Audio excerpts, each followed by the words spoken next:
కడప జిల్లా రాజంపేటలో తనపై మరిది హత్యాచార యత్నానికి పాల్పడ్డాడని బాధితురాలు ఆరోపించింది. ఈ మేరకు ఆమె తండ్రి పోలీస్ స్టేషన్ ను ఆశ్రయించారు.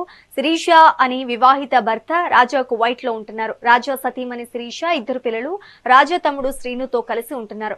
అయితే శిరీషను మరిది శ్రీను 20 రోజులుగా బంధించి ఆమెపై అత్యాచారానికి పాల్పడ్డాడని శిరీష తండ్రి ఆరోపించారు. ఇక శిరీషను రాజంపేట ఆసుపత్రిలో చికిత్స నిమిత్తం చేర్పించారు. నిందితుడిపై చర్యలు తీసుకోవాలని పోలీసులను కోరారు.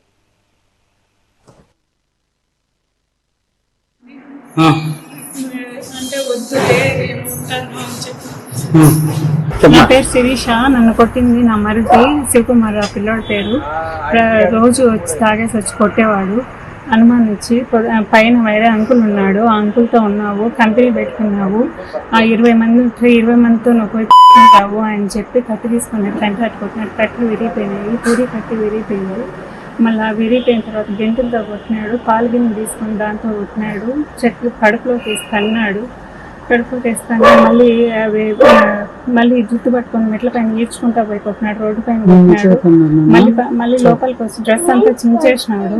బలవంతంగా అయిపోయి డ్రెస్ అంతా చించేసి ఆమె లోపలికి వచ్చి డ్రెస్ మార్చుకున్నాక మళ్ళీ వాళ్ళ అమ్మతో వాళ్ళ నాన్నతో ఫోన్ మాట్లాడి ఇట్లా తప్పు చేస్తుంది, 20 మంది అని చెప్పినాడు.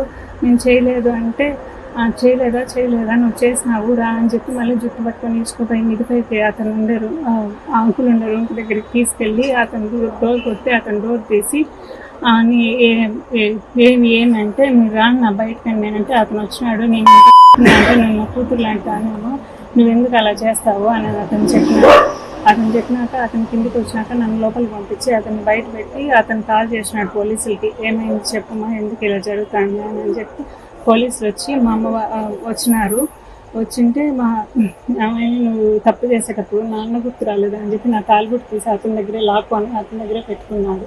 తాలిబుట్టు కూడా అతని దగ్గరే ఉంది. పోలీస్ స్టేషన్కి వచ్చిన పోలీసులు కలెక్ట్ చేసి ఇచ్చినారు. నా పేరు శిరీష. నన్ను కొట్టింది నా మరిది